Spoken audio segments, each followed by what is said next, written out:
Thank you, Blackfoot Communications, for sponsoring tonight's event. Welcome. Oh, I can take this when I'm on the mic. Welcome to Tell Us Something.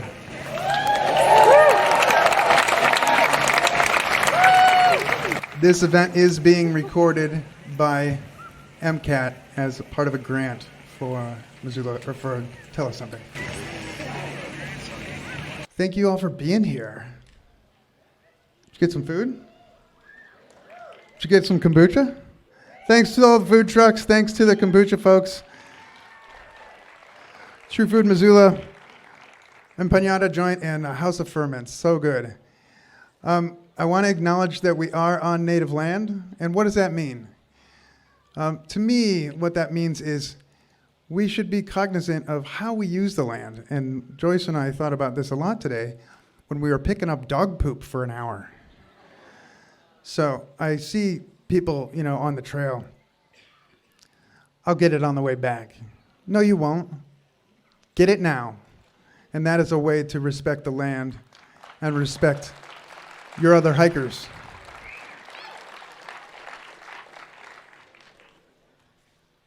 Okay.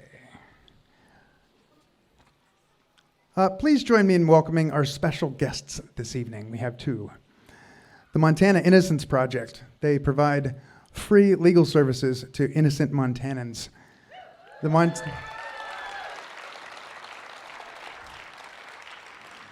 Montana Innocence Project has freed 7 people since 2008.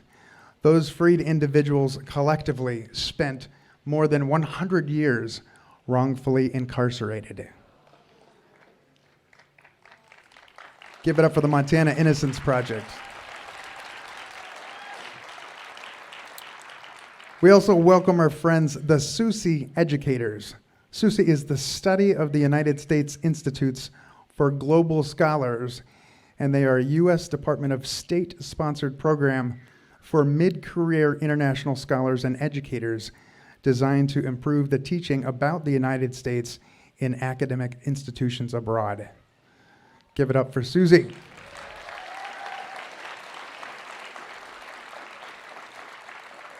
Show of hands, how many people have never been here before?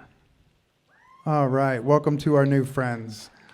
So for the people who have been here before and who were here maybe last August when we did this outside, thank you for your patience with the ticket buying situation. I know it's not ideal.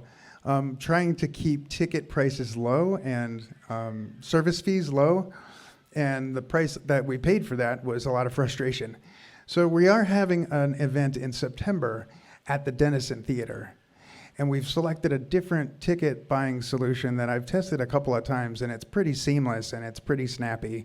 And I'm really excited about it. They're out of Bozeman. They're called Event Groove. And you can buy your tickets tonight if you want to. Scan the little QR code on the handbills that were available at the entrance stations. The show is called, the theme is Letting Go. And it'll be September 27th at the Denison. So those tickets are available right now. What else we got? If you choose to wear a mask, I'm grateful for that. I obviously can't force you to do that, but COVID isn't over. And so I'm going to be wearing a mask anytime I'm not on the mic. And if you don't have one and you want one, they're available at all of the entrance gates.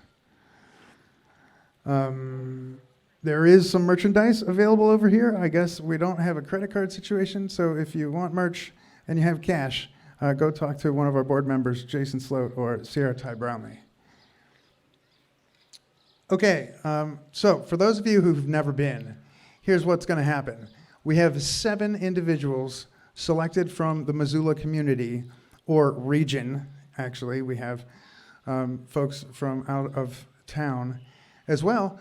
But my belief is if you come in and out of Missoula, you spend time here, you spend money here, you are a part of the community. So we've got 7 individuals from the Missoula community. They are going to be sharing their true personal story from memory without notes on the theme, Didn't See That Coming. Each of them have 10 minutes to share their story. And at 9 minutes, board member Rachel Bemis is going to give a small gong, maybe. Yeah, it'll sound kind of like that. And that doesn't mean like you're doing a bad job or get off the stage. That means they have 1 minute remaining. And I'm not going to come up and yank them off the stage if they're not done after 1 minute, but that indicates to them, if they're not paying attention, that it's time to wrap it up. Indicates to you, if you're bored, this one's almost over. But I guarantee you're not going to be bored tonight. We've got 7 amazing stories, and I am so pleased to bring them to you. Please silence your cell phones and other mobile devices if you haven't already.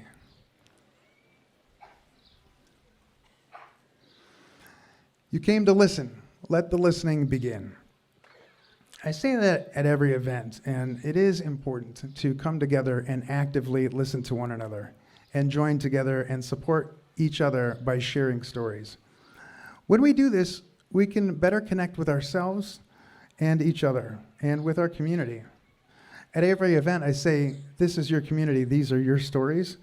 The stories you hear at every Tell Us Something event are told by our community, and we have us call for storytellers out for the September show. So if you think you have a letting go story that you would like to share, you can call the pitch line, and that number is also on those handbills that you can get at any of the entrance stations. Okay. Some Tell Us Something stories use adult language and have adult themes, so be aware of that as well. Our first storyteller tonight is Ray Scott. Ray Scott is a theater nerd through and through. They enjoy animals, music, and they are pretty sure that gingers will ruin their life. With an incredibly large family who puts the fun in dysfunctional, they have a lot of love to give. Ray looks life directly in the eye and observes before responding with ferocious truth. Ray is an old soul ready to share their truth on the stage and in a variety of yet other unknown art forms. Ray respects your choice to use their preferred pronouns, they, them, theirs. Please welcome Ray Scott.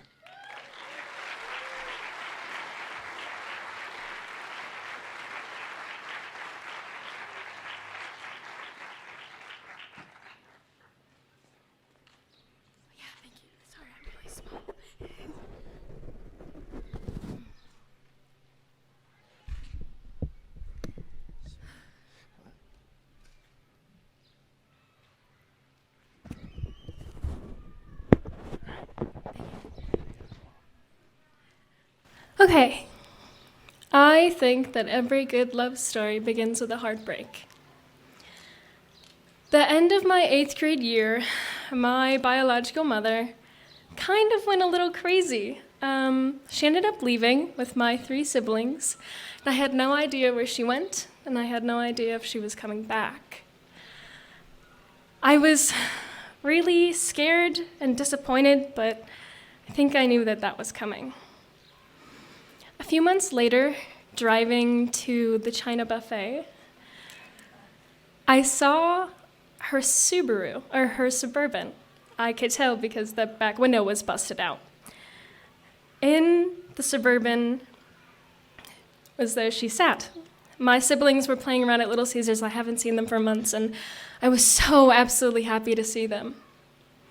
And when I saw my mom, she didn't even get out the car to say hi to me. That's about 5 years ago. I was 13. I'm 18 now, and I still haven't seen her since.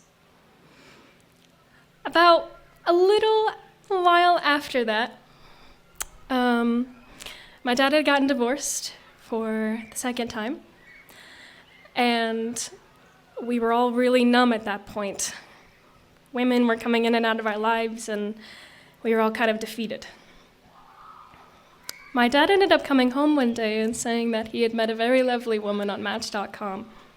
Not sponsored. And he said her name was Angela. And I was really excited, but I was really, really nervous. I had sat with myself for hours and hours and asking myself, what was wrong with me? Why won't women stay in my life? Why won't women stay and love me for the person that I am? Feels like maybe 2 weeks, but it was definitely longer than that. But she had ended up moving in with her 2 lovely boys, Alex and Aaron. And it was a bit of a rough start. My older brother Connor and I, it had been a while since we started a new family, met new people. So we were all a little bit nervous. After a long, long while of bonding, not bonding, fighting, buckets being thrown at younger siblings, I had hit a stopping point with Angie. When you have similar trauma to somebody, you know exactly where to hit when it comes to fighting. We would always jab each other. And sometimes we meant it, sometimes we didn't, but nevertheless, it always really hurt. Once again, I had to sit down with myself and ask, what is wrong with me? Why won't women love me? Why won't women stay? Why don't I have a mom? Why won't this new mom love me? So I was ready to give up. I didn't want to keep trying. I didn't want to keep pushing for something that I didn't think I was going to get. I was out and about downtown with some friends, and I came across the artist workshop, and there were the peace sign stickers. And I was like, oh, Angie would love this, Angie would love this. So I got her some, and the cashier was like, oh, this is happening. There's a hike that's going up at Waterworks Hill. For those of you who don't know, Waterworks Hill is a hiking path where the old peace sign used to be. There's a huge peace sign that when you drove into Missoula you could see. And they had a hike that was going on. And I was like, oh, Angie would love that. This is like my final chance to reconnect with this person, my final chance to really convince her that she should stay, that I'm a good person. And so that night I asked her, I was like, let's go for this hike, it's Mother's Day weekend. I would love to do this with you. And she said, yeah, okay. So the night before, I'm laying in my bed. I'm like, okay, here's all the stupid shit you don't say to your mom. Okay. I'm prepping myself for this day. It needs to go perfect. This is my last chance. It has to be perfect. That morning I wake up, unbelievably nervous. And I'm like, okay, let's go. I'm really excited. So we're talking. We start driving up to the hill, and a lot of people are there. And I got to meet the previous, I think she's a founder of the JRPC. Anyway, very lovely people. But I remember it being so cold. We were at the bottom. It was nice and toasty. It was warm. We hike up this hill. I'm wearing Converse, which is a very poor foot choice to go hiking in. But I did it anyway, because I have no fear. I'm walking up this hill with Angie, and we're just talking about anything in our lives, anything that we could grasp onto. I wasn't trying hard to start a conversation, didn't want to make it obvious I was trying hard. But so we finally get up to the top of the hill. And they're doing a presentation about the old peace sign and the people that were painting the peace sign. And oh my God, it was stupidly windy. It was so cold. It was so cold up there, and I had only brought in a hoodie, a zip-up hoodie, and nothing else, maybe a beanie. But I was so cold. Angie is really smart. She has a really good job of thinking ahead, and so she had ended up making us some bone broth. It wasn't the best, but it was really warm and it was really lovely. And she had also made me a cup of tea beforehand. It's like she knew it was going to be freezing. So we're up there, we're listening to these stories. She's listening to these stories. I'm trying to make this woman stay in my life. And I look at her, and she's paying attention so thoughtfully and so beautifully. And I look at her, and it's so hard not to cry. because at that moment I realized how much I truly loved this woman and how much I desperately needed her to stay in my life. So I look at her and I say, "Angie, it's so cold." And she unzips her hoodie, wraps it around me, and just stands there with me. She keeps me warm. We go down that hill, and I'm so relieved. I didn't have to speak a single word to this woman, and she was my mom. I had never gotten prom dress shopping before. No one had ever braided my hair or went on drives with me to talk about boys and eat ice cream. But Angela took me prom dress shopping. Angela braided my hair. She still does. And Angela takes me on car rides, talks to me about boys, and eats chocolate with me. Thank you, Mom.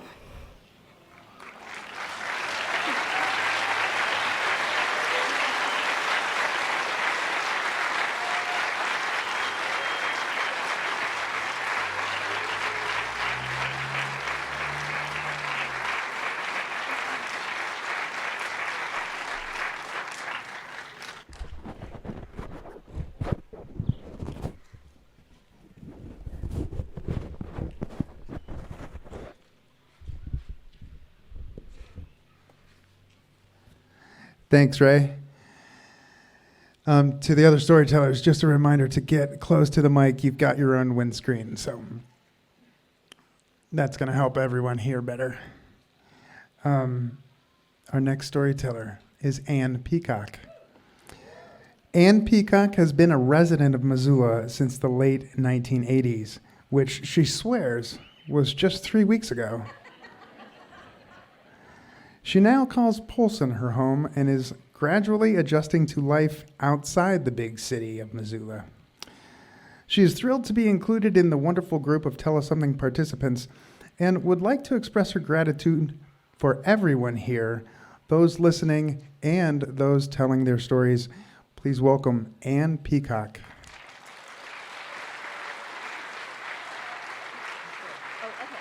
Oh, okay. I'm short, so. Oh gosh, thank you. Oh, perfect. The windscreen there. Okay. Oh no, it's perfect. So, hi.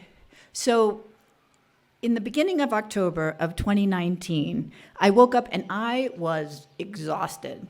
I was also a little nauseous and I had some slight tremors, but I just put it down to growing old. So then I found out that a friend of mine had been diagnosed with mono, and she and I had been sharing a mic. Well, let me rephrase that because my husband's name is Mike. So we had actually been sharing a microphone, and so I went to get tested.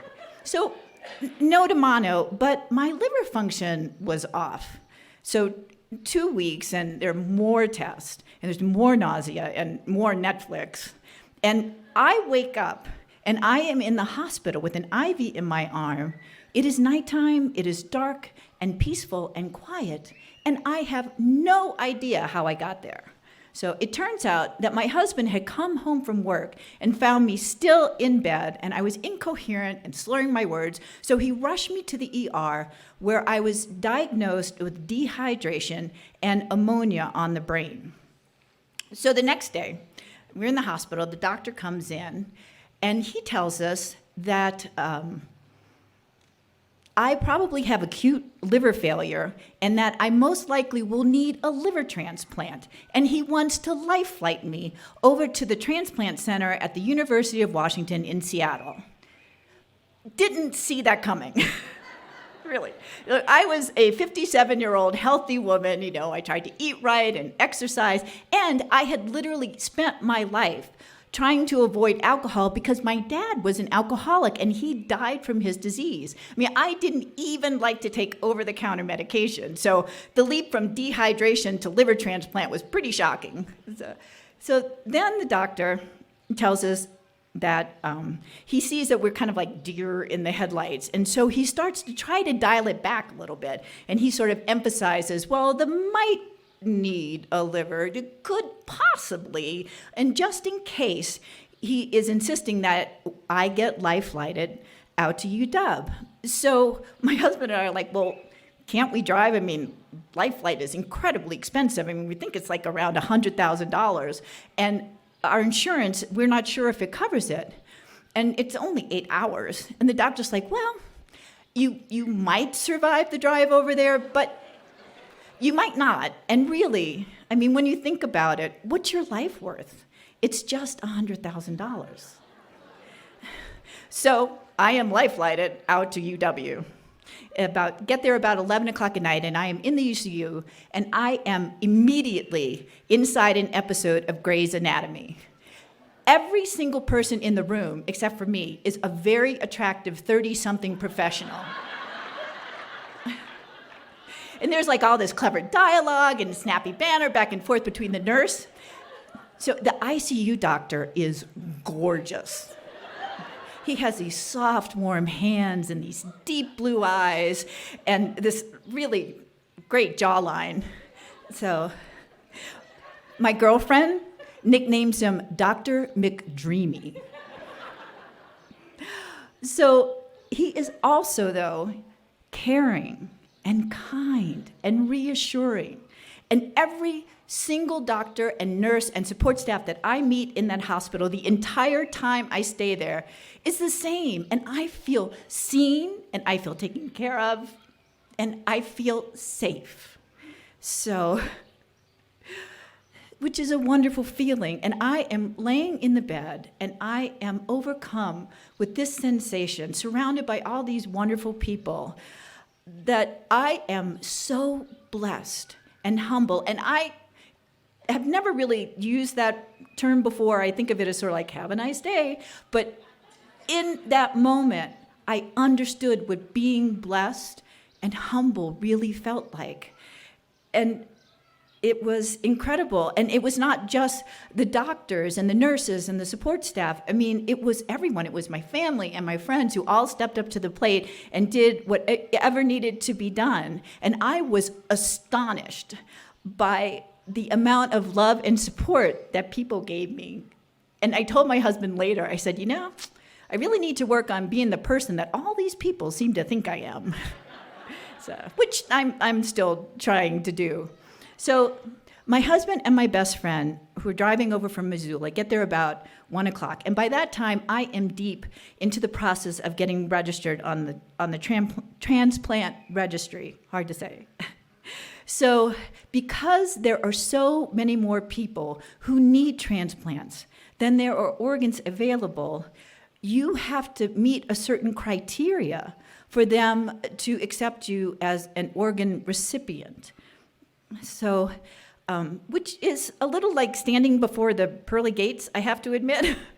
But everyone is very encouraging. And basically, what you need to do is you just need to survive the operation and be able to take care of this amazing gift that they are giving you.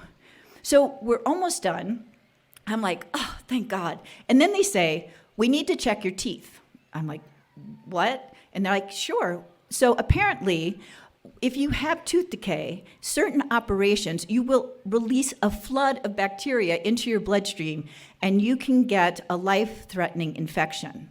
So I am thinking, oh no, because I'm thinking of all the years that I haven't flossed.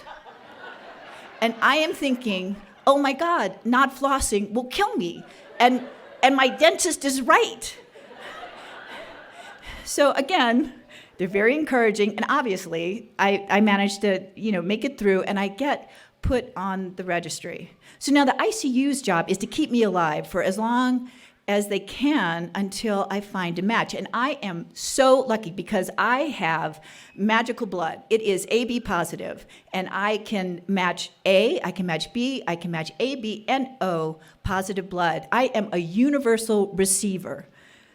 One of the things, though, about 3 days in, they're worried about is fluid building up on the brain. So to combat that, they insert a catheter kind of through my neck and get it as close to my heart as they can, and then they pump this high sodium solution into me. I'm not allowed to eat because I could go into surgery at any moment. I'm not allowed to drink because they're really watching my fluids. So I am incredibly thirsty. So, and to make matters worse, every time I try to trick the nurses or doctors into getting me ice chips, my husband and my best friend, who stay with me the entire time in the room, leap up and go, "No, she can't have them." But then my back starts to hurt, and the nurse offers me a cold pack, and I have a choice between ice or gel. And I choose the ice. So late at night, when everyone is asleep, I pry this ice bag open. And then I think, really, how sterile is the inside of a reusable ice bag at a hospital? So I compromise. I say, I'll only drink half a glass, which I do. And it is the nectar of the gods. And then I immediately call the nurse in and have her take it away so I am not tempted. And from then on, I only use gel packs. But one of the other things about being on the liver registry is that you have to let them know what level of liver you are willing to take. So I found out that there are actually 3 tiers of organ donors, and that the first tier is perfect. The second tier has some slight medical anomaly that they can fix with a minor surgery. And the third level is hepatitis C. So hepatitis C is now curable, and it's really easy. You just take this one pill every day for 30 days. But it's this hepatitis C group that is so tragic, because most of the people in this group are young people who have died of a drug overdose. And there is no way around it that I have to face that I am benefiting from someone else's tragedy. So you're not allowed to contact your donor family directly, but you can write them a letter, and the social worker at the hospital will pass it on. And it has been 2.5 years, and I have not found the right words to say. Because how do I thank someone for giving me back my future when they've just lost theirs? So, spoiler alert, I got the transplant. It went well. I am here. Thank you. And I wake up in the recovery room, and it is nighttime, and it is dark and quiet and peaceful. I'm a little disoriented, but I look over and I see my husband's bright orange water bottle just there on the table, and I immediately relax because I know that he is in the room with me. And then I think I'm also relaxed because I realize that I can have a drink of water whenever I want. Thank you.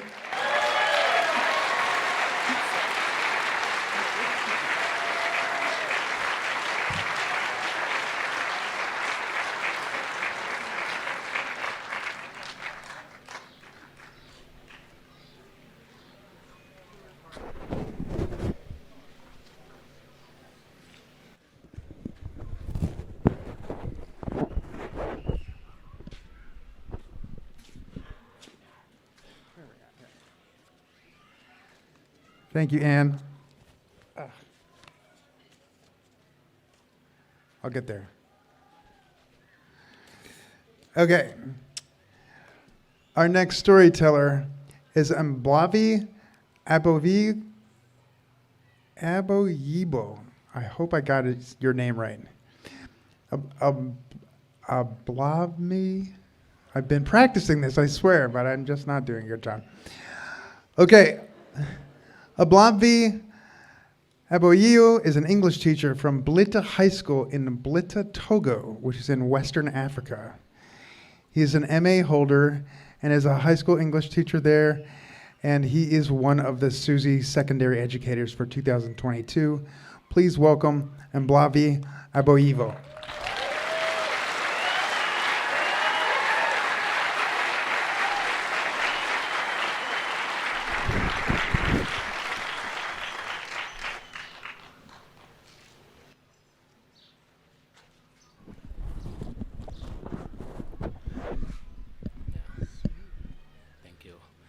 Hi.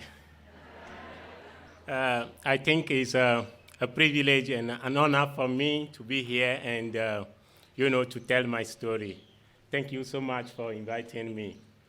Actually, it was one Friday afternoon after study at university.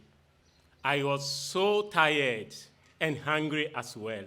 So I decided to walk out of the campus to find a taxi and go back home. Busy with my telephone, I was writing and reading messages. And suddenly, a smell of a perfume drew my attention. Oh, it was the best smell ever. The perfume smelled like a lilac. I was obliged to raise my hand and see who was passing by. Fortunately for me, I saw a young, beautiful lady passing by with a big bottle, walking.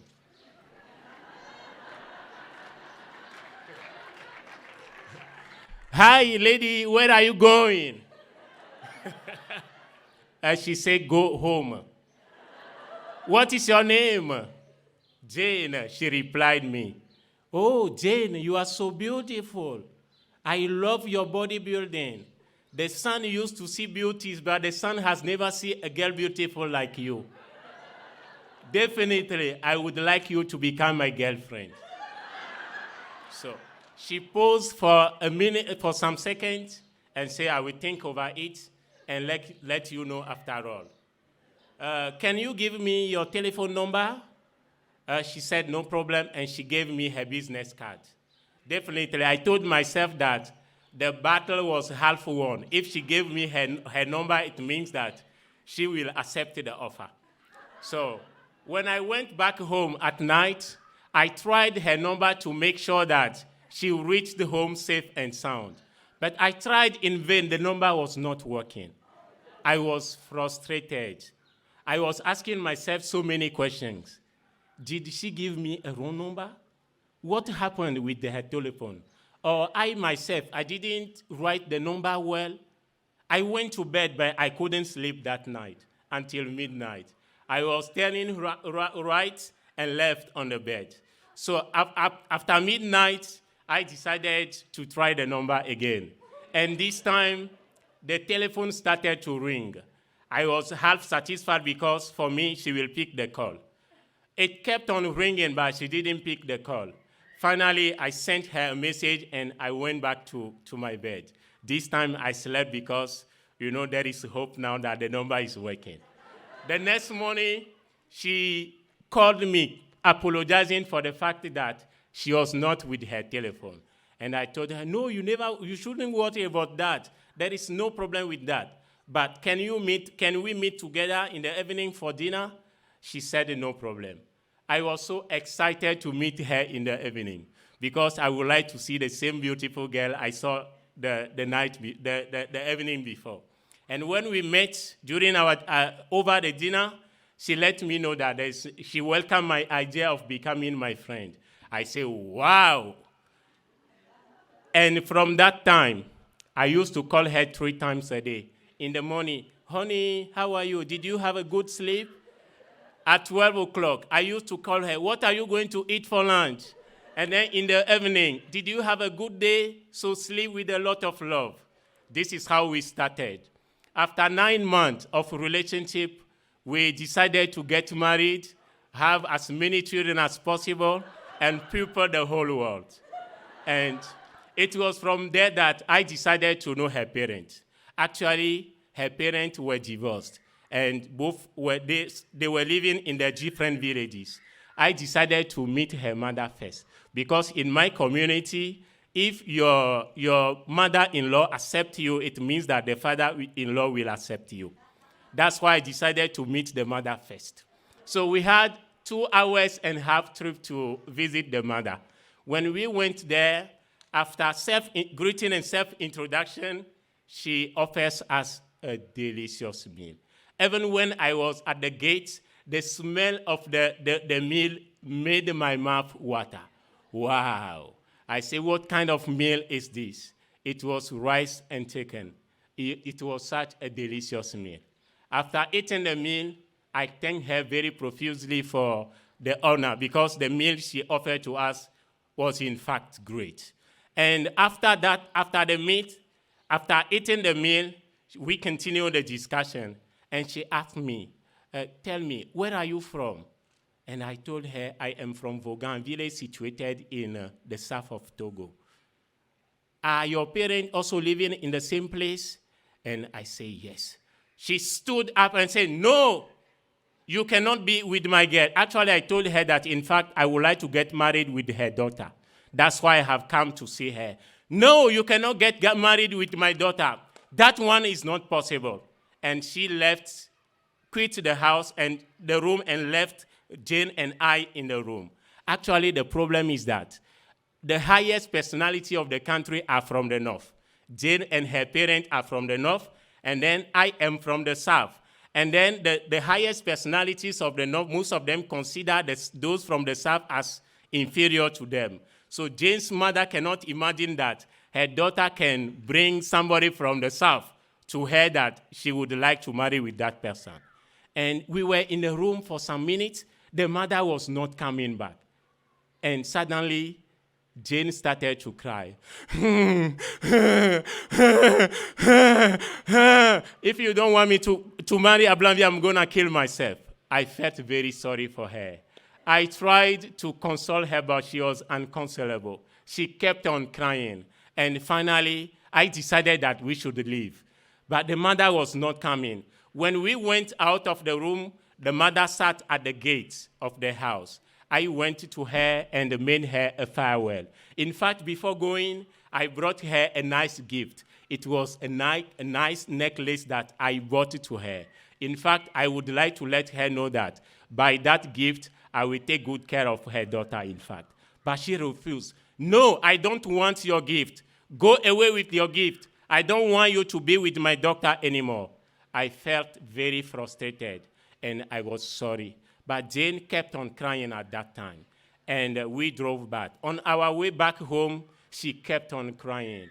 I tried my best to convince her not to cry, but she kept on crying. I even told her that I didn't take credit for what her mother told me, that I continue to love her. She has to believe in me. We have to continue till the end, but she didn't believe me. Back home the next morning, she felt very sick. When I called, the people with whom she's in the same room, they told me that she was very sick and she was brought to hospital. Wow. I went to visit her in the hospital, and she told me that even if she died, I have to be convinced that she loves me. And I have to keep it in my mind that there is a girl called Jane who loved me and who died for me. So I told her she shouldn't say things like that she has to recover, and together we will get married. She was there until she stayed in the hospital for a week. And after that, she recovered, and she was sent back home. And from that time, she suggested to me that we should go now and see her father. I hesitated at the beginning because I was afraid that what happened with the mother may happen to me again. I didn't accept at the beginning, but she convinced me that we should go. And we take 2 hours drive to visit his father. And when we arrived at the gate, I told her to be in front. I would like to hide at her. And then she was in front, and we went into the room. The father welcomed us and offered us a drink. In fact, in my community, if you visit somebody, the first thing the person gonna offer you is water. So he offered us water, and we drink. And he asked me what wind blows me there. It means the purpose of my visit. And I told him that, in fact, I love his daughter a lot, and I would like to get married with her. And actually, I have come to know him so that I see what I can bring as a dowry to him. And he said, great ideas.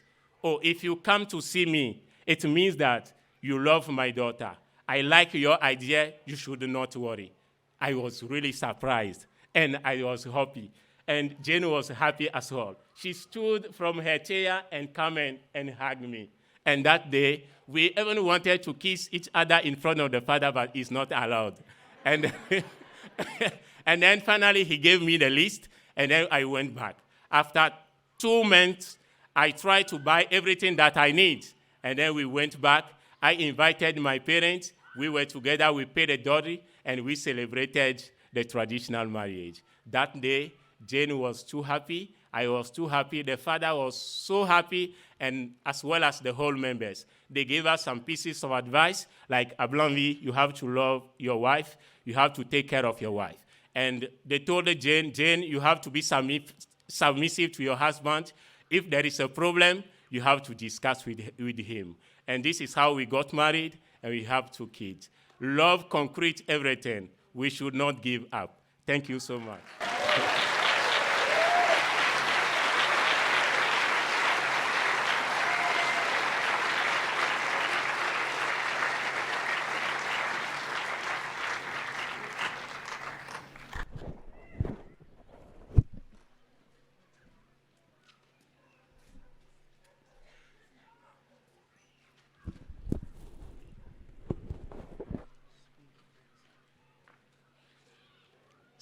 Thanks, Ablamvi. Love completes everything. Never give up. I'm going to adopt that. Our next storyteller is Cathy Scholtens. Cathy is an escapee from southern Florida who has been living in and loving Montana since 1975. She and her wife are die-hard East Siders down in the Bitterroot Valley, along with their 2 rescue dogs, Pepe Le Pew and Jack Hammer. I knew you would appreciate that, Rachel. Recently retired after 32 years as a pediatric nurse, Cathy can now often be found strolling down mountain trails, taking an excessive number of photographs along the way. Please welcome Cathy Scholtens.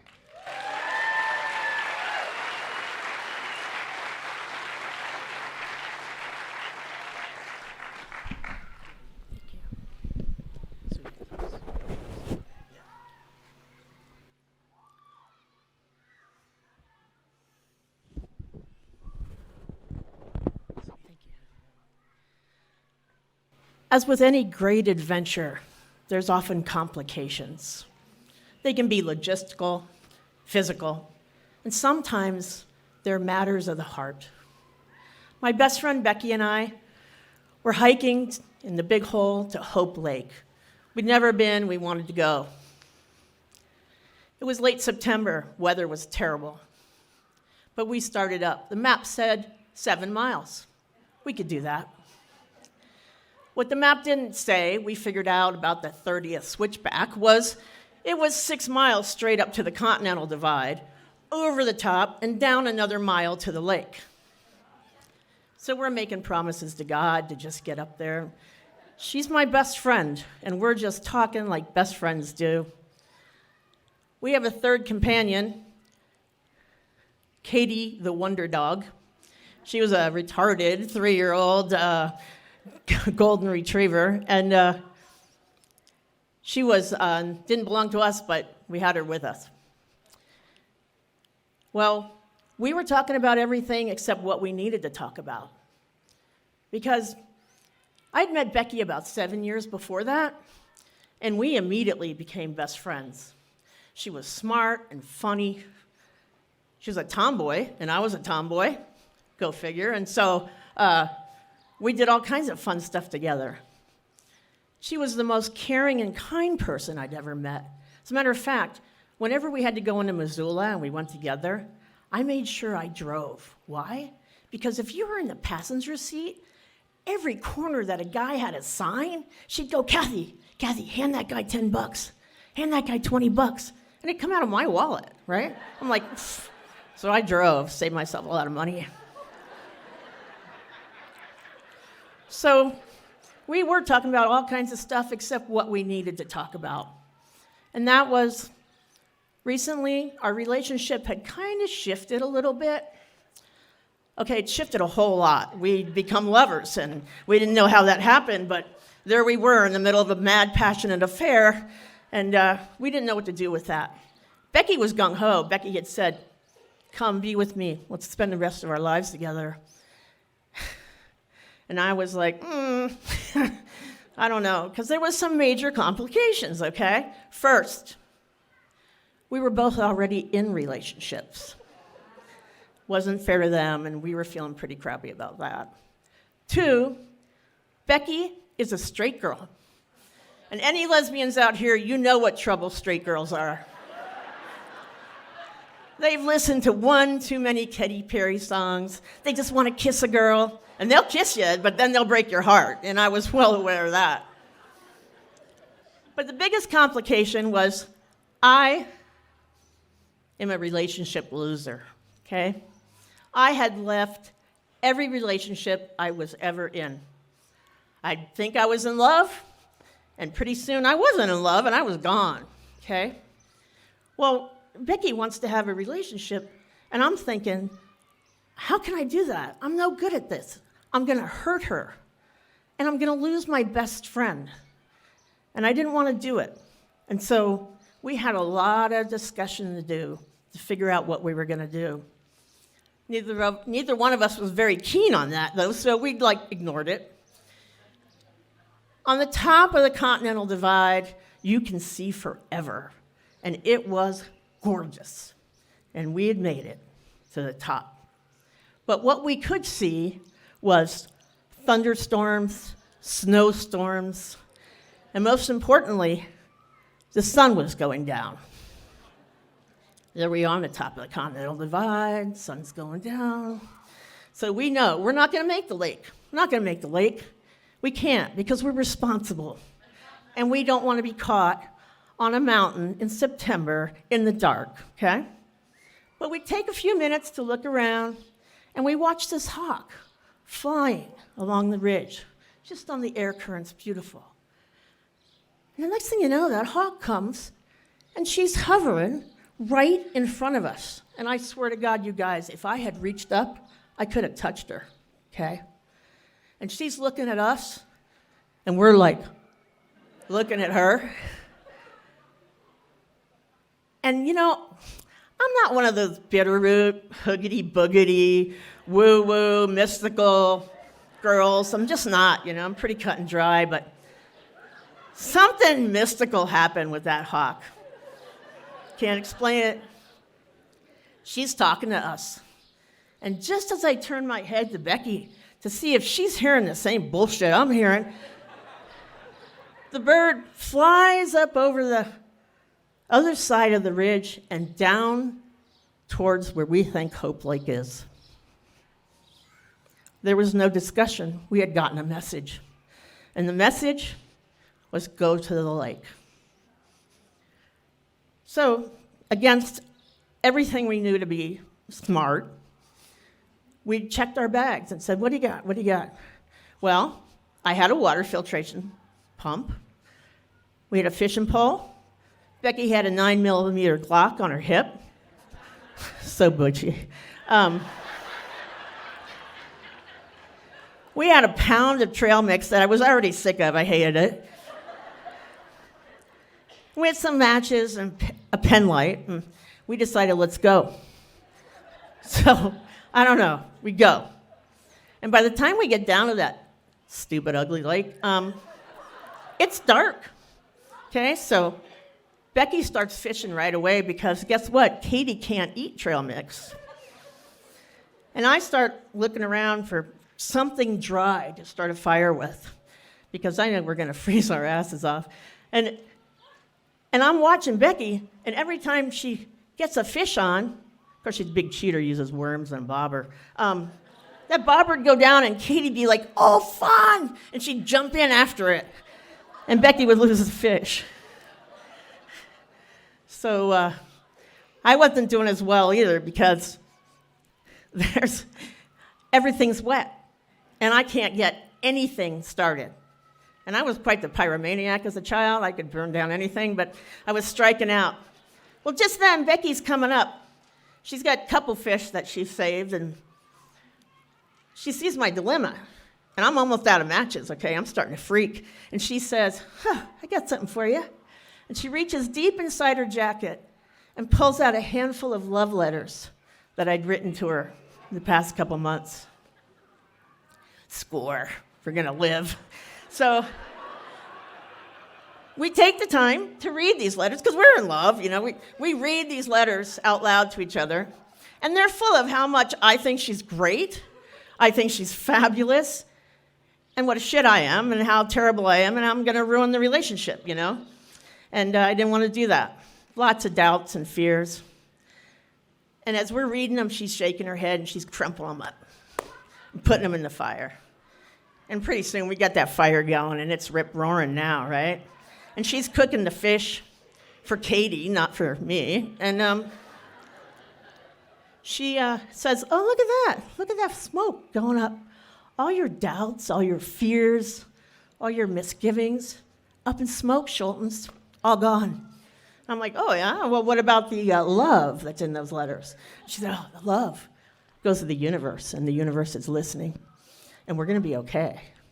I just nodded my head. And we spent the rest of the night trying to stay warm, freezing our butts off. And every once in a while, Katie would make things interesting by looking off into the woods and growling this growl that I've never heard a golden retriever do. And I would shit my pants every time, right? Rah! Now Becky like whipped that Glock off, go in this commando crouch, right? She's ready to shoot up anything in the woods. I'm like, woo! She's badass, I love her. So we spend that night freezing and talking, freezing and talking, freezing and talking. And it starts snowing, first light of dawn, the snow's coming. So we get the hell out of there, right? But I take one last look at that little campsite, and I think to myself, what did we just do? We did something outrageously stupid, dangerous, something we never really should have done, but we trusted each other, and we worked together really well, and we made it happen. And is that much different than what Becky's asking me to do with her? To lean out of my comfort zone, to trust. And I figured if I trusted a bird I'd never met before, I could surely trust my best friend. So on the way down, I tell her, yes. And we are on cloud 9. We run down that mountain. We don't even stop at the camper. We jump in the truck because we have to find a payphone. The nearest payphone, Wisdom, Montana. So we go to Wisdom and we call the people that need to know that we're not coming back. And we tell them. Because that's not home anymore. Home is in my Becky's arms. And that's where I wanted to be. Well, I'm happy to tell you guys, that trip, that September, this next September, that will be 25 years ago.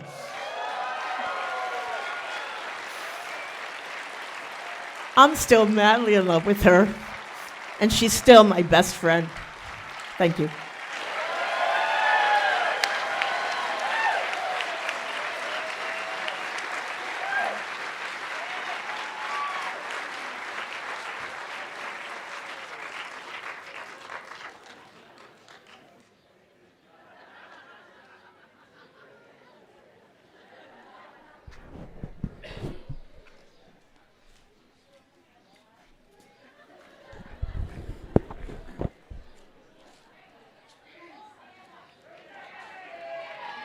Where are you at, Becky?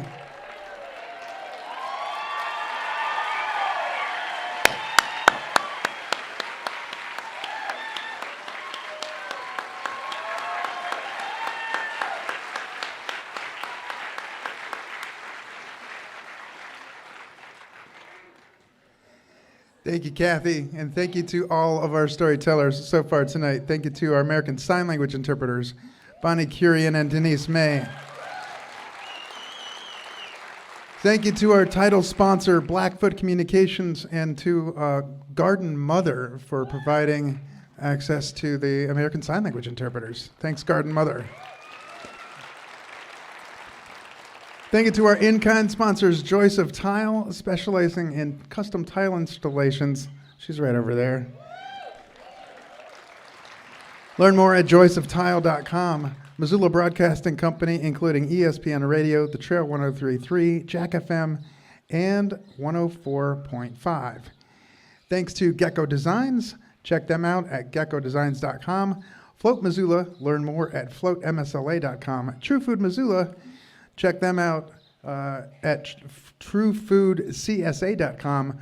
Order your food by tonight, I think, and get it delivered Wednesday.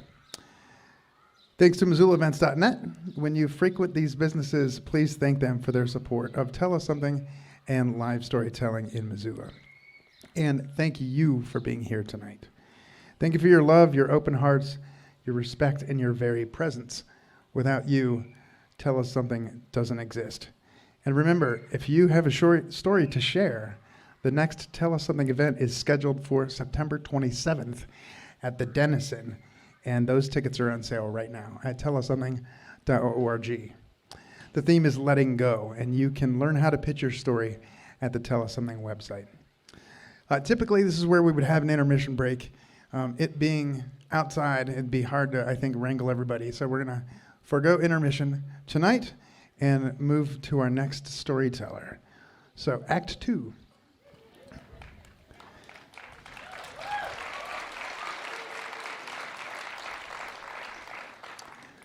Katie Garding is a humanitarian at heart. She believes in the connection of all things. Katie is a lover of art and the simple, beautiful things this life has to offer. Please welcome Katie Garding.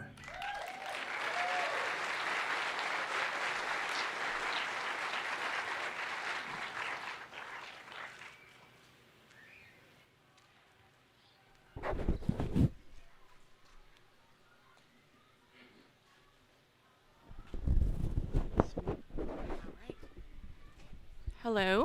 Hello? Can you guys hear me? Okay. All right. Do any of you remember what it's like to fall in love at a young age? And maybe a lot of you are going through that right now. But when it feels like nothing else matters except for that person and that you guys would be together forever. That's how it felt the night that I met James. He had walked into the store that I was working at on a night that I should have never been working. So that's how I knew it was meant to be. He was a smooth talker.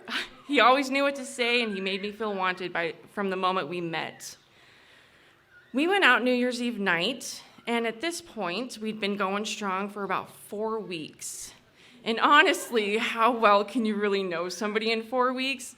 If you would have asked me then, I would have said, oh, I know everything about this guy. You couldn't tell me any different. I was in love. I was dumb. If you would ask me now, I'd obviously tell you, you know nothing about a person in 4 weeks. So pretty typical New Year's Eve night. We're out drinking. It's Missoula. I had just turned 21. We're bar hopping, having a good time. At some point throughout the night, a guy had approached us looking for a party. He was new in town and didn't really know anybody, and so, of course, we invited him along. Yeah. We wound up partying with him all night long. We closed the bars down, and at this point, we're pretty wasted, and James and I live out in Bonner, and there's no way we're driving home. So this guy offers us his couch to stay at with the stipulation we'd be up the next morning at like 6:30. He was going skiing with his buddies. So we stayed the night on his couch, and the next morning, he took us back to my truck, and we parted ways. A little while later, James and I were having a very lovely breakfast at McDonald's, and he goes, hey, you know that house we just left? And I was like, well, yeah, I mean, we literally just left it, so it's pretty. He goes, yeah, that guy, he left a .357 Magnum sitting on his counter. And me, at the time, knowing nothing about guns, was like, oh, nice. He's like, yeah. He's like, I want that gun. He's like, and I want you to go take me to get it. And of course, I'm in love, so why wouldn't I? So I said yes. I took him to go steal the gun. Later on, James and I are driving around Missoula, and we get pulled over. You would think it was because we had stolen a gun, but it was because I had a cracked windshield. And the night before, there was a fatality, and they were looking for a vehicle that was involved in a hit and run. And so that's why they had stopped us. And during this traffic stop, James had actually wound up going to jail. Surprise. He was up here on the run for 12 felonies out of Missouri. went to jail, and that was the first time he had deceived me. So shortly after his incarceration, we had lost contact. We had kind of quit talking to each other. And about a year and a half later, I got a random phone call from a lawyer. And I don't know if any of you have ever been in trouble, but when you get in trouble, the state plays this game called, well, let's make a deal. If you testify, I'll give you this. If you plead guilty, we'll give you that. And this lawyer says to me, he's like, hey, the state wants to charge you. And I was a little shocked and confused and didn't really know what was going on. And he said, the state's looking to charge you with negligent homicide, leaving the scene of an accident, and tampering with evidence. And I'm stunned at this point, and I didn't really know how to respond. And he said, this is a really good deal, and I think you should take it. And I immediately said no. I said, I'm not going to take this deal. I don't know what you're talking about. I'm not going to plead guilty to a crime I didn't commit. And he says to me, you're never going to get an offer like this again. And you know, when we make life-changing decisions, we never really realize in the moment how life-changing they are. Looking back now, I always wonder what it would be like if I would have taken that deal. But instead, I said no. And before I get too ahead of myself, I want to tell you why this lawyer called me. So the day that James had went to jail, he knew that they were looking for a hit-and-run suspect. And because he was on the run from Missouri, we had also been charged with a burglary charge. And so he was looking at doing time in Montana as well. And he was looking at being charged with a persistent felony offender, which could land him up to 100 years in prison. So while he was in jail, he had concocted a story to get himself out and put me in. I trusted and believed in our justice system, and I believed that everything was going to turn out normal and fine. You know, I was like, the state has nothing to prove. I'm not going to be found guilty. Like, if you would have asked me now, I was like, people don't go to prison that didn't commit crimes. Like, everybody in jail is guilty. That's what they're there for. And I realize now how naive I was. And after 5 days of trial, I was found guilty by a jury of my peers. And shortly after, I was sentenced to 40 years in the Montana Women's Prison. If I would have taken that deal, I would have only spent 5 years in prison, maybe. And I don't know if you guys know how often innocent people are incarcerated, but in the United States, over 3,000 people have been exonerated. And 15% of those people that were incarcerated under false testimony, just like I was. And I know we gave a shout out to the Innocence Project, but the Montana Innocence Project here in town had heard about my case about a year into my incarceration, and they had done some investigating and they had done some research, and they decided to take me on as a client. They're an amazing group of people that spend their lives saving others.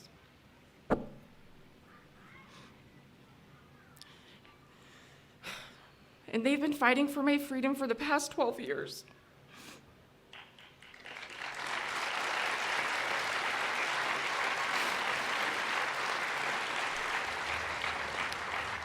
And I know that I'm standing here in front of you guys today, but I want you to know that I'm still not free. I had to ask permission to be here tonight with you all, because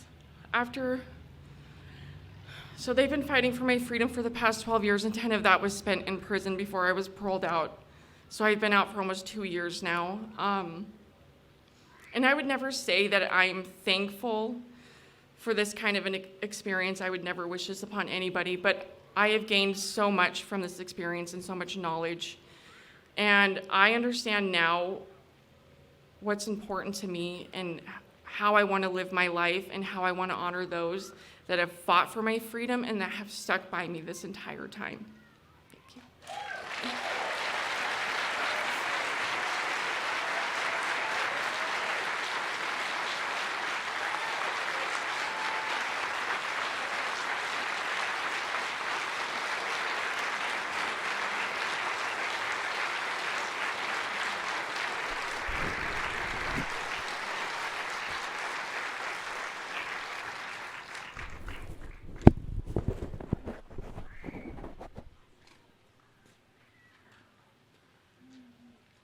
Thank you, Katie.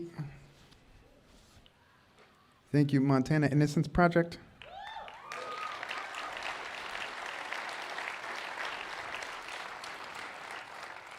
Our next storyteller is Linda Grinde.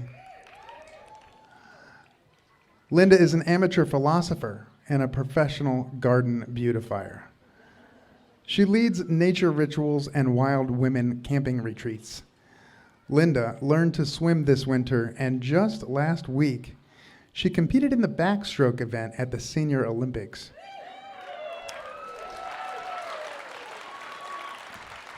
She also competed in the putting and cornhole events. And her team won the gold in cornhole.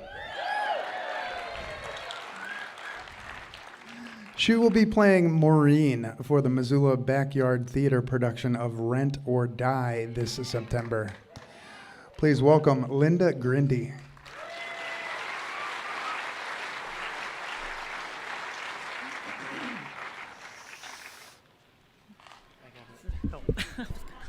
Same thing. A little, but.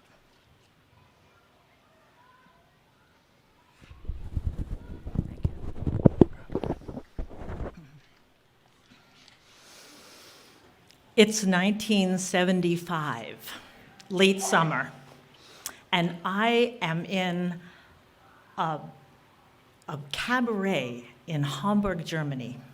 No, not the musical cabaret. I am in a real, honest-to-God German cabaret theater performing at the Salambo Theater, actually, which is where the Beatles supposedly got their international start. I am with a company of 30 performers that were hired in New York City to come and join this theater. We've been in rehearsal for 3 weeks, and we have a Broadway choreographer who's putting a full modern ballet to Gershwin's American in Paris on us.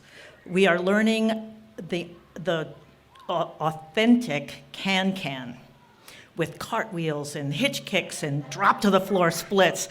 They've hired a specialist from Paris to come and teach us this. It has been wonderful. I mean, the experience has been as sunny as the weather. We all have been given our own apartment in a building that's within walking distance of the theater. They've hired a costumer to build the costumes for us, not just pull them out of storage. We have all gotten special shoes for the can-can, because when you do a drop to the floor from a cartwheel, those heels will just fly off unless they're reinforced. So we've been taken care of. The shows are so fun. There's a Judy Garland impersonator, and I'm one of the 3 Andrew sisters, you know, the trio from World War II. It's been fabulous. It's the night before opening, and our producer, Monsieur Durand, has invited us all to dinner. And it is extravagant. We step out of the apartment building, and there is a line of Mercedes-Benz waiting to take us to the Argentine steakhouse, which he has reserved, the whole thing, just for us. He says, order whatever you want. Then, after the dinner, he stands up. Now, Monsieur Durand is German, but he uses his French name. He is a cross between a young Salvador Dali with a little mustache and goatee, and one of the 3 Musketeers. He's got long, black, curly hair. In my memory, he's wearing a big hat with a plume, but that's just my imagination. And he tells us that our show is going to be added to the show that's already there. And he is effusive with his praise, how wonderful we are. He knows how to win over a room of actors. So the next night is opening night, and I'm in a small dressing room with 5 other performers. I mean small. If somebody has to get up to pee, we all have to pull our chairs in so you can open the door. I step out into the hall, and the first thing I see is a 6'2" blonde Swedish goddess in nothing but high heels. You know, It's a cabaret. I figured strip shows, burlesque, but in Europe, they do the real thing. It's live sex on stage, artfully done, but... So it turns out that our cute little song and dance numbers are going to be sandwiched in between live porn. In reality, it's goofy. It's actually comic. Imagine the Andrews sisters waiting off stage while the S&M guy, still in his mask and leather thong, is scrambling around the floor picking up his whips and chains and leather straps. We pick our way to the front of the stage and begin our number. Who's a loving daddy with the beautiful eyes? What a pair of lips I'd like to try and emphasize. Right? Well, it turns out with the new material, each show runs about 2.5 hours. And we do 3 shows a night. With a break in between, that means we get to the theater between 6 or 7, and we don't get out till 3 or 4 in the morning. And we do this 6 nights a week. By now it's late October, so that means if you get some sleep, by the time you wake up, you may have 2 hours of daylight. All thoughts of traveling around Europe on my time off, forgotten. On Sunday, I barely have enough time to buy groceries and do my laundry. Well, days roll into weeks. We are into the routine. My best friends are the other Andrews sisters, Elizabeth and Claire. In their other life, they are showgirls from Las Vegas, but out of costume, they are as down home as farm girls. One night, we're sitting in the dressing room, and somebody says, "Is this the 2nd or the 3rd show?" Nobody knows. We're living in this murky blur. Well, by late November, the Americans are kind of homesick. It's Thanksgiving back home. And Monsieur Durant invites us all to his house for dinner. We're so excited for a change, a break in the routine. We get dressed up, and I remember standing in the entryway, taking off our coats and talking, and then somebody swings the front door shut, and that's when I see it. Right behind the door, in a prominent place, a portrait of Adolf Hitler. My brain freezes. I really can't recall anything else about that dinner. But I do know that afterward, the Andrews sisters came to my apartment and we sat down, we started putting the pieces together. We'd been so busy working, we hadn't really thought about it. Monsieur Durant is always seen with a couple of big, beefy guys around him. They've decided to pay us in cash because that would be easier. This extravagant lifestyle that he's been showing us can't be paid for by this little theater. I'm from northern New Jersey, and these girls have worked in Vegas. We've rubbed elbows with organized crime. We don't know what's going on, but we got to get out. So you've seen the movies, right? You don't walk away from the mafia. So we have to come up with a plan. And we have to keep it secret because we don't want to start a stampede if the rest of the company knows we're going, and we also don't want to have them make us stay. So our plan is this. First, we have to get our passports back. Oh, they'd taken our passports about a month ago, and we hadn't heard anything about them. It was no concern until we realized we have to get them back. So we decided something close to the truth would be best, and we said to the front office that we want to go to Copenhagen on our day off. And we pester, and we pester, and we pester. It takes them days, but finally we get our passports. Now, in those days, to buy a ticket to New York, you had to go downtown to a travel agent. So we have to carve out some time in this crazy schedule to go down there and buy a ticket. We get that done. Finally, we have to figure out, how do we get our baggage out of the building? You can't walk out the front door, So I live on the first floor. So there's a little balcony in the back that drops down onto a street. The girls bring their luggage down to my apartment, and while they go get a cab, I take those suitcases and throw them over the balcony one at a time so they can take them in the cab. And I'm wondering if anybody back there, they probably see this all the time. So they take the suitcases down to the bus station and they put them in a locker. Now we're ready. It's into December, and we decide that we're going to go on a Saturday night because no one is going to miss us until Monday call. So we go through the first show. We go through the second show. We're excited, but nobody knows anything.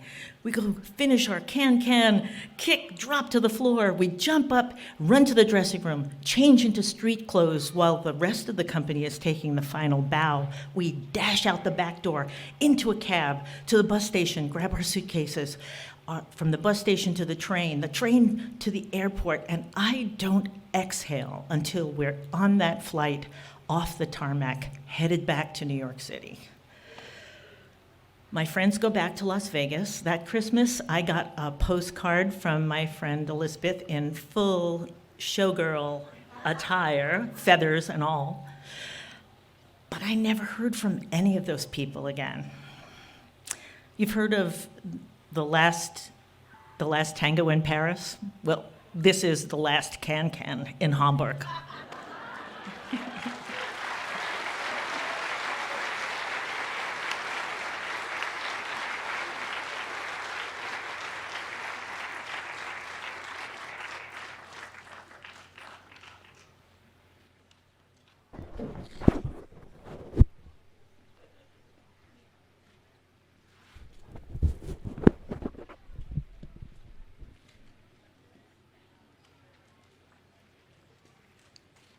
Thank you, Linda. Our final storyteller of the evening is Raymond Ansotegui. Raymond Ansotegui was born and raised in Montana. He is a reclamation scientist and spent a decade as a rodeo bullfighter. He's intense. His wife is a world-renowned artist that shares her life with him on their piece of paradise overlooking the Yellowstone River and the Crazy Mountains. He loves people and the bond of storytelling that holds us together. Please welcome Raymond Ansotegui.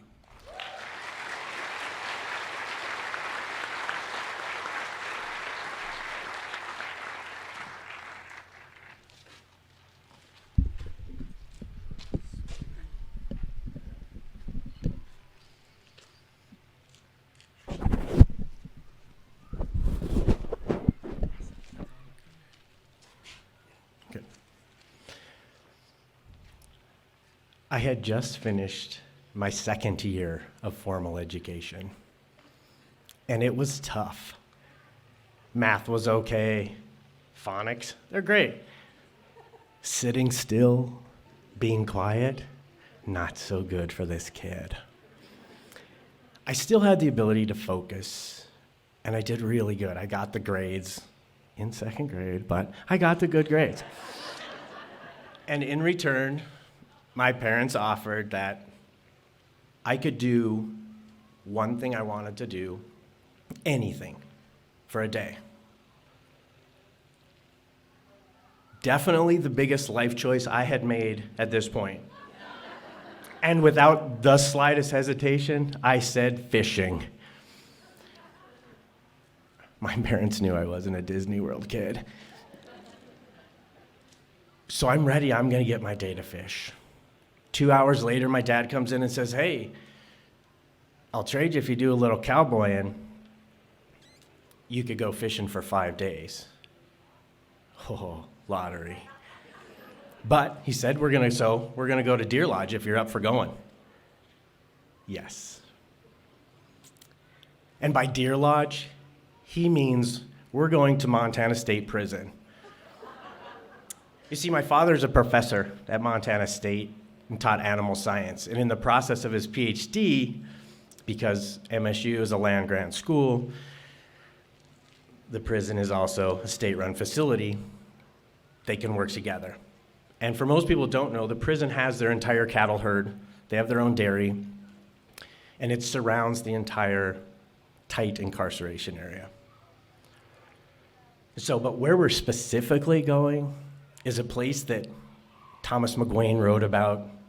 Some young actors, Jeff, Sam, Slim, made very famous in a 1974 film called Rancho Deluxe.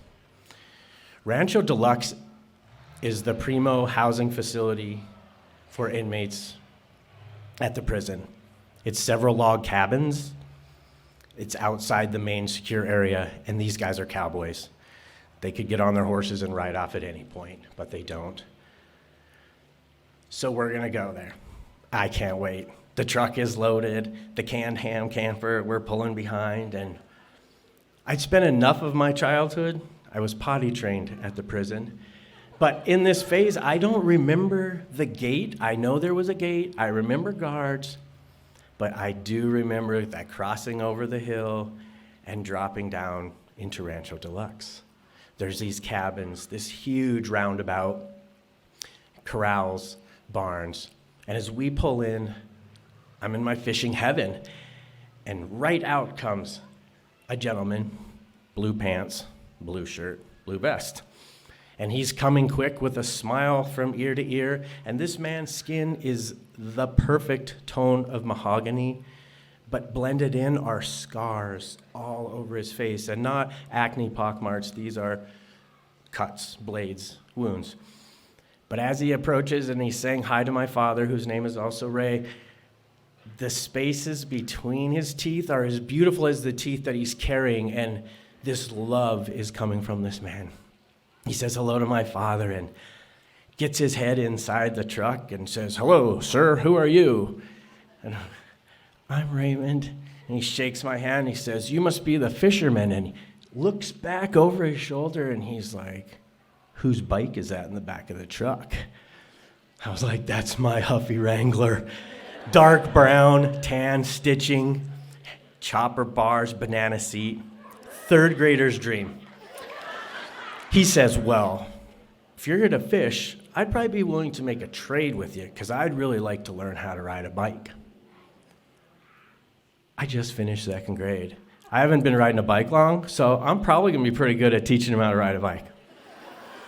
So we haul the bike out. My dad leaves to go do adult things. Chico and I start. And I'm telling you, I must have been the best bike coach ever because this guy rode a bike like he's probably ridden a bike a few years in the past. But he's wobbling it. He's doing the show. We're out there for hours. And as we come in, he says, "We're going to make the trade for fishing, but I have this one other trade if you want to make it." It's one of the greatest life lessons, but I can't share it with you unless you eat my vegetables and your vegetables both meals a day for the whole time you're here. That's big. But it is the greatest life lesson. But I have to do it before dinner. He reminds me, after dinner tonight, no go. Can't start and do a 4.5 day. I'm pretty good at taking my fork at home, and I can stab almost all the vegetables in one round and get them in, sometimes two. So what's 4? I could do 4 of those for this life lesson. About then, the truck pulls over with the food, and we shake because it's a deal. And we go in and sit down. He quickly puts his vegetables on my plate, and it's this big. But I know we've all seen it. It was the lima bean, kidney bean, green bean chop that's held together with like the end of a really good lung cold when you really get the and that's like there. Oh. And they're all watching because every one of these inmates is loving this. One other problem, if you heard my reference of how I like to get vegetables on my fork, you can stab other things with a fork. So forks are gone, no knives. I got a shitty little spoon. I got to weasel these things in. So my 4-fork plan went to a lot. We get through. Chico grabs this big apple, reaches into his pocket and pulls out a pocket knife, which confuses me a little. And he sits down, and Chico, with the scarred face and these kind eyes, just started whittling. The Michelangelo marble, Chico apple. This guy carved a face so beautiful, so intense. The eyes looked at you. The nose was so strong. The lips were perfectly pursed. And this hair. Tied it on a string, hung it up. That was the end of the evening. I don't think I slept a lot. The next day we went and did cowboy stuff. Chico rode up and said, "Hey, come here." Pulled out a can, old empty can of peanuts. Showed me the best spot to get these big fat worms. We finished doing cowboy stuff, came back, ate lunch. Oh, looked at this apple. Not much changed. Beautiful. That afternoon I fish. I fish every day for the next 4 days, pretty much minus riding for a couple hours in the morning. I had peas that were holding shape beyond physics because when they touched your mouth, they just stopped and went creamy, and they tasted horrible. And then I looked at this apple, and there were some lines by the eye, and little lines were shown by the mouth. And the apple wasn't that same perfect color of an apple. It was starting to change. He wouldn't say a word, go through more projects, eat more bad vegetables. Julienne carrots should have texture and not just appearance. And I watch, and this apple, the nose is starting to curl back and sink, and it's really shriveling. It's physically changing its size and the presence that it's holding. I got some awesome fish. I also got to spend a ton of great time with my father. But I kept my eye on Chico because these vegetables were bad. So we get to the end of this process, which is our last lunch. I choke down another round of veggies, and I look at this beautiful, wrinkly face. I'm standing by my dad. No one says a word. Everyone says goodbye, and I'm crushed. Like, I can't imagine what my 3rd-year-old face was. And we got ready to leave, and Chico was like, "Hey, we made a trade. Do you want to know what your life lesson is?"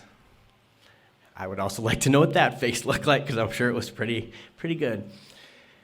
Chico comes up and he takes the apple down and he just hands it, puts it right in front of me, says, "Remember, no matter how beautiful or handsome anyone is, in the end, they're going to get old, wrinkly, and ugly." What the? And in my 3rd grade lexicon, fart knocker jerk, I don't know, but I was pissed. But I was silent. I got in the car with my father, and as you can imagine, I'm a talker. I didn't say a word from Deer Lodge to Livingston. But in that time, I chose not to take Chico's words. I didn't know what a sacred clown was then. I still wonder today. But I chose not to take that. And now, I look at wrinkles, I look at blemishes, I look at noses changing and ears growing, and I remember that lesson. But the lesson I take from it is that no matter what, and as we go, those are our stories. That's what we carry. And our last day on this planet in this form is our most beautiful day. Thank you.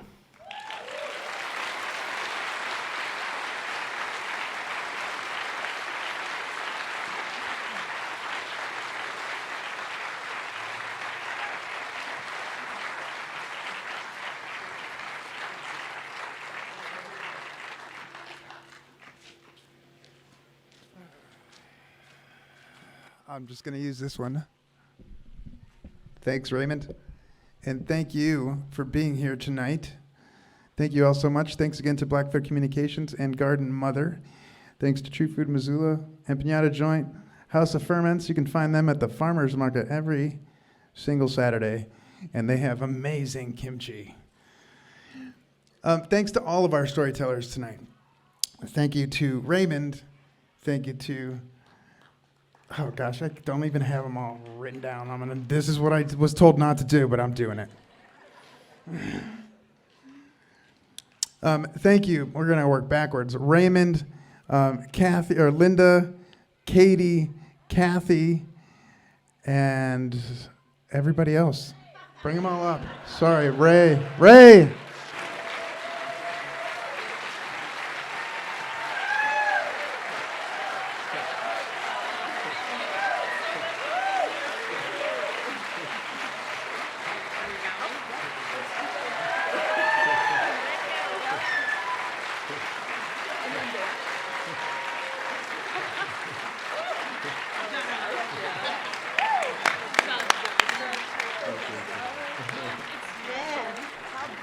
Thanks, everybody. So I want to ask a couple favors. First of all, don't forget to get your tickets for the September show and pitch your stories. Also, though, the chairs, Joyce and some volunteers and I set these chairs up this afternoon in the hot sun. And we have to load the U-Haul with these chairs. So if you want to, you don't have to, but if you want to, fold up your chair and bring it over to the boulevard in front of the U-Haul and lay it flat. Stack them flat, stack them about this high, please, if you want to. Thank you all so much. Have a fantastic evening. Happy summer.